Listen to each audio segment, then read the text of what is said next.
Welcome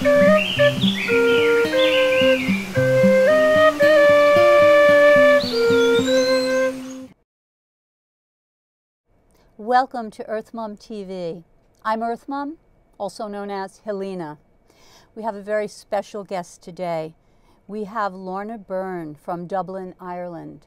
Lorna has been seeing angels just as clearly and easily as if you or I were in the same room right now talking to each other. They've accompanied her on walks, they warn her, they talk to her, they take care of her.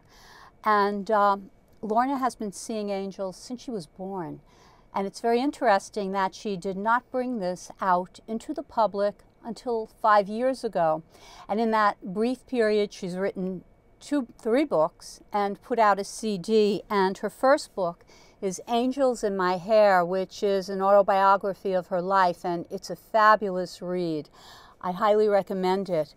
And her other books are Messages of Hope from the Angels, and Messages of Hope from the Angels just came out in paperback here in the States in October, so it's readily available. And I highly recommend that too. And the other great part, her books have been translated into many languages. And here in the States, Messages of Hope from the Angels is available in Spanish. So it's very interesting. Angels must be with her because in the period of 5 years, she's written prolifically. She tours the world telling people about our angels and tells us that we all have a guardian angel, irregardless of belief or no belief. And yeah, without further ado, Lorna Byrne, welcome. I'm delighted to be here now on your show chatting with you. I'm so delighted you're here. This is a dream come true for me. So I'm so happy because always loving the angels. I think I heard you, oh gosh, a few years back on Blog Talk, and then you were on Coast to Coast. And I was, oh my goodness, I've got to talk to her. And here you are sitting here, so I'm just thrilled. Well, I'm sitting right next to you, and I thank you for listening to your guardian angel and inviting me here. You know, that's a huge thing for someone to do. So one Irish saying is, you know, you're super duper, you're great. Okay. Thank you.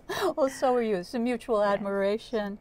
So Lorna, you were a little girl, you were a baby, right? Yeah. And your mom and dad thought you were a little out there or touched because you weren't focusing, you were just looking. You have to remember, you know, I was an infant, and I, you know, would say to people I was just lying there in the cot, you know, and I saw my mom and my dad, and I saw the angels, but I didn't know they were angels. Like, you've got to remember, I was an infant. It was only when I was about 2.5. It was the time I was sitting in front of the fire, like I was toddling around, doing all and playing, and I was sitting in front of the fire playing with my little brother. But I didn't know my little brother had died before I was born. You have to remember, I was only a little child, you know, and it was actually when his hand touched mine, or mine touched his. I don't know how it happened. We were playing with blocks that my father had made out of wood for us, and it was like as if our hands merged and just all sparkled, and I could just feel the love from my brother, you know. And of course I laughed. I was 2.5, just so excited. And it was at that time that the angels had said I must keep it a secret, and that my brother was a soul that I had learned just then that he had died, and that they were angels. And it is incredible when you think of it at 2.5 that I actually, you know, understood exactly what they were saying. You know, I was, or I am dyslexic. I know I'm not probably even saying the word properly. Well, dyslexic, and so am I. I know all about that. And I can't read or write. I can read a little bit now, but I don't bother. It's only maybe looking for a word, you know, the restroom, and it's actually quite difficult. And they had said to keep it a secret. And I understood as I got older, because if I had said to my dad and mom, you know, that, you know, there's an angel beside you, I wouldn't be here talking to you now. you know, the doctors had already branded me as retarded because I wasn't talking, but I didn't need to talk in the way everybody else was. So I was really a very late starter. And because in Ireland that time, they knew no better. That's one thing the angels have always taught me. They didn't understand. They knew nothing about being dyslexic. You know, you've got to remember it was back in the 50s. And if I had said to my mum and dad, you know, there's an angel beside them, as I said, I wouldn't be here. I would have been put into one of those institutions that were in Ireland all over the place, you know. And all through my life as a child, they were always constantly reminding me I must keep it a secret. And I have to say, when I think about it, I was very good at it. I would say so. You were so disciplined. A, to understand, as you said, from 2.5 is phenomenal, but then even growing up, not wanting to say, hey, you know, you go to your friend, hey, you know what happened? You know, no, I never felt, and I have to say that has to be something that God had decided to say anything to anybody, because I knew in my heart as I grew as a small child that I had to keep it a secret.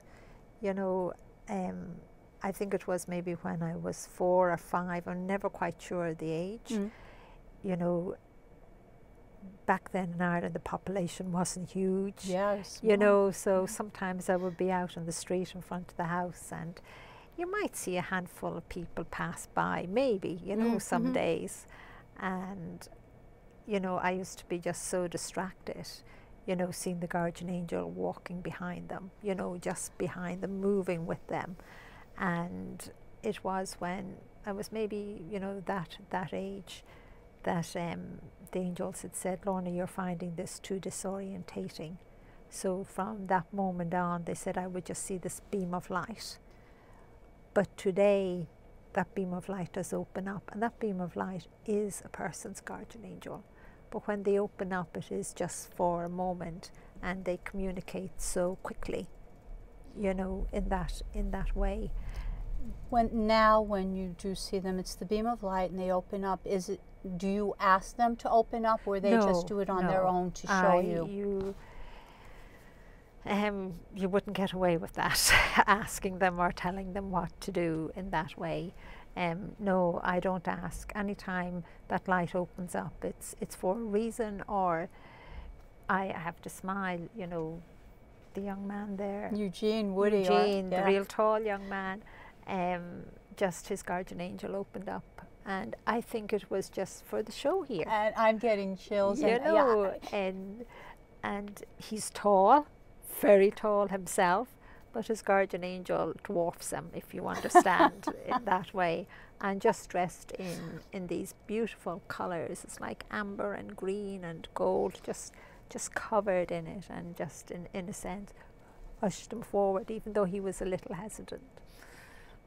Thank you for that. Thank you. Woody Eugene is very special. We're classmates together here at the Manhattan Neighborhood Network, where we were in the same class, and just got a wonderful vibe from him. And I was so happy that he agreed to help out on this show, you know, and to be here, because I so wanted him to be here. I love his energy. Well, again, you listened. You know, every single human being has a guardian angel.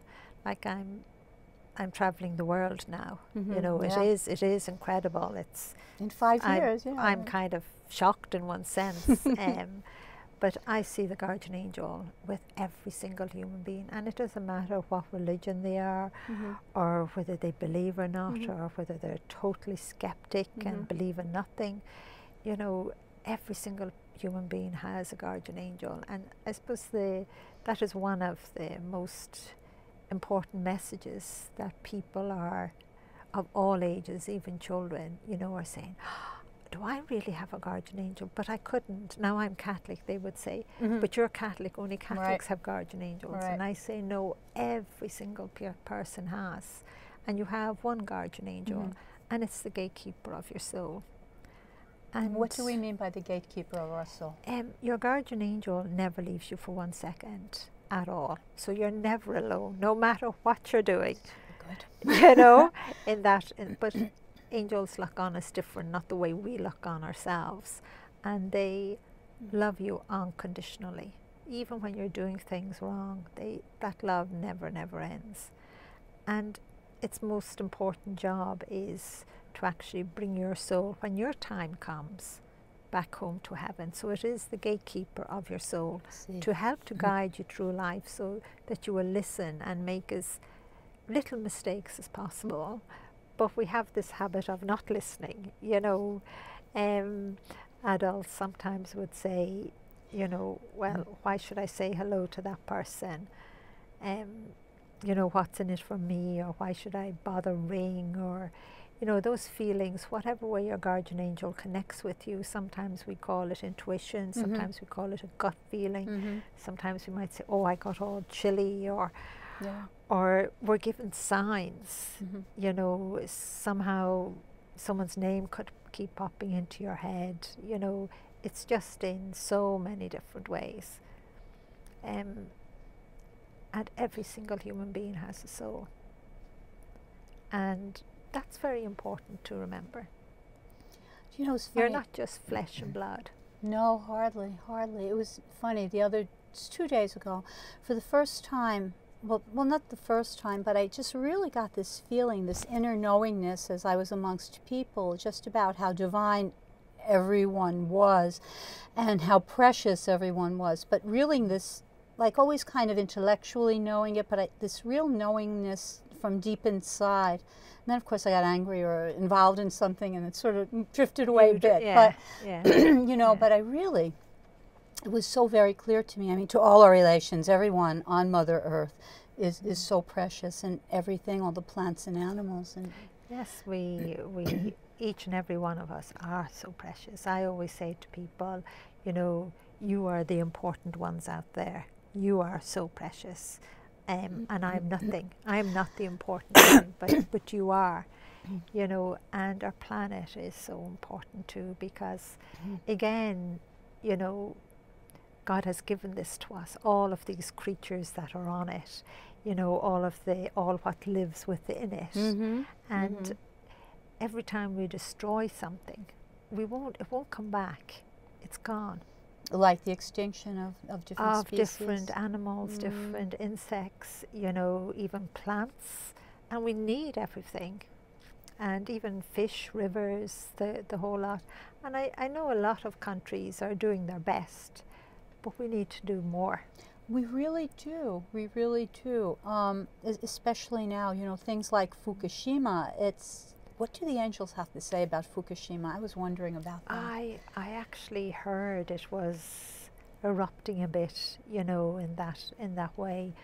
And that is, you know, so much of, how can I say, the earth at times does have to let out, you know, pressure, things like that. And that is fine. But we ourselves are causing a lot more. We truly because are. We have changed the climate. Yes. We have done that ourselves. So, you know, people say to me, you know, why do bad things happen? Why, you know, floods or earthquakes? Why so many of them happening now? But we have caused them to happen. And they say, well, why did God allow that to happen? But He's been telling you, you know, for centuries, you know, to love each other, to take care of each other, and how wonderful life is, and to recognize all the life around us, and this beautiful planet that He has given us that has been so perfect in many ways. But we're just not inclined to listen. We'll even build where we actually know we shouldn't build, you know, and then we wonder why it got flooded, but that wasn't the place where you should have built. Yeah. You know, like building, well, we shouldn't have nuclear power plants, but building where we built in Fukushima, and now what's going on. But what do the angels say about Mother Earth and our care for her, and how can we care for her better, and what's our future with her because of all the disruption and all the climate chaos that's going on now? Well, we can change, we can help the earth, and we need to do that. You know, as a child, Again, I could have been maybe 4, you know, 5, I'm not sure, you know, there was a back garden wall about that height, and I think my head just barely looked over. I've been 3 or 4, you know. yeah. And the angels had said to me, you know, Lorna, we want you to meet a particular angel. And I just ran out into the garden and played with the little stones on the wall and fiddled and, you know, and looked around and said, there's no, I don't see any angel here, like, you know, except the angels that were around me, as well as my guardian angel. And they just said, look into the garden. That was the far side of the wall where the apple trees were. And I looked and said, yes, I can see all what I can see there, because I can see so much. It wasn't just apple trees. And they just said, look up a little. And there I saw this magnificent angel, and I call him Angel Jimison. That's what he said his name was. And he had, you know, this big, like to me as a child, like a stick. A staff. But seemingly you would call it a staff. But I didn't know that as a child. And all of a sudden, you know, I was up beside him. You know, it was like, you know, at his foot, and then all of a sudden I was actually up with him. And it scared me a little, and he put me back. And, you know, he told me about himself. You know, he's like the gatekeeper For Mother of the Earth. earth, for Mother Earth. You know, he's above the earth, and he does everything to quench her and to cool her and to keep her calm. It's the relationship between them. It is an incredible relationship, I have to say that myself. But I always remember that day, you know, the staff, he tapped the earth. And I was so young, I could feel it. It terrified me, the vibration of it, you know, and I legged it into my house, into my mum and dad. And I always remember taking such a deep breath and feeling, oh, I'm in the house, I'm safe now. What was that? Why did he do that? I didn't understand what he did. But as years passed, I have met him on umpteen occasions, and he is working very hard, and I have written about so many of the messages he has given already, you know, for us to look after the earth, you know, and that's why he uses, this is actually to quench her. That's the only way I can say this tap quenches her, you know. But on another occasion, I was shown the angel within the earth, what people might call Mother Earth, or they might give her different names. Gaia, but Mother Earth, really, because she's so much our mother. Well, she is giving us so much, and she is just beautiful. She's, the only way I can say it is her arms, and it's like her arms, as if she's more, you know, like as if they're sails, and they go out to all the different parts of the earth. And she is taking care of, you know, what's even below the earth as well. You know, she's given life to us as well, life to all of the creatures, you know, and God has given us this wonderful gift of this earth. Never mind anything else outside. You know, and I know we're kind of focused on what's above the earth and all of that, but if we can't look after the earth, there's no point in what's above it, in that sense. I'm with you. You know, so in that way. So we need to educate our children. Parents need to teach their children that they have a guardian angel, and that their guardian angel would want them to look after the plants, look after the little insects, you know, even the simple things of not just throwing your paper away, to recycle it. All of those things help. But then again, everyone of every country, you know, need to speak up and be counted, and you know, say to your government or the multinationals if they're polluting your rivers, because or destroying the trees, or causing illness through what they're putting into the air, because you know, life is very, very precious. And we need to not to be afraid to speak up, because one of the futures, now God has shown me many wonderful futures that we have. I mean, unbelievable, but it is our choice. Can you tell us about both the beautiful ones and the... I will tell you first about one that is not so good, but we have the opportunity to change. And that is where the children of the future, I was shown, we're looking at photo cards of, you know, of trees and grass and people and rivers and, you know, birds, and they have never seen these. They have never seen a bird. There's a folk song about that. They don't see trees anymore. There is no grass. And the children of the future say, why did they let that happen? And that's you and me. We're to blame. Oh, absolutely. And I know absolutely. That's, and I suppose every parent out there or every young adult has to just give it a little thought. How many generations into the future was that? I don't know. And I know that could happen very quickly as well. Yeah, couldn't it? You know, but I don't want it to happen. But I have been told that we still have the opportunity to change it, even though the climate has changed so much. And I believe I was talking to you another time, and you had mentioned about, you know, digging into Mother Earth, like to get oil, like to do fracking. Those are really horrendous. That is what Angel Jimison has said. You know, we have to stop the fracking. It's causing, you know, we're taking out of the earth her blood, her water. We can have some of it, but we can't have it all. We have what we need, but but we're taking it all, and we're not giving it in our planet, our earth, enough time to heal. And so listen to your guardian angel. I would say to everyone to listen to their guardian angel. You know, even when you see the bud on a tree or even the leaves on the ground now, just think for a moment and think what it would be like that, you know, maybe your great-grandchildren of the future will never ever see a leaf because you were careless. Because you gave it no thought. And what would the air be like? What would water be like? And it's mind-boggling. I mean, we're getting there now with bad air and water. So I mean, it at the end of the day, it seems to be all about Mother Earth, honoring and respecting her, doesn't it?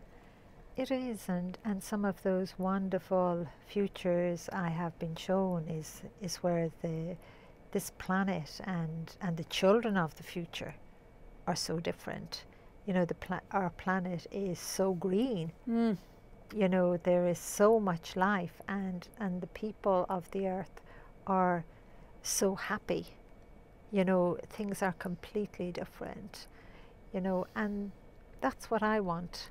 Me too. As part of the future.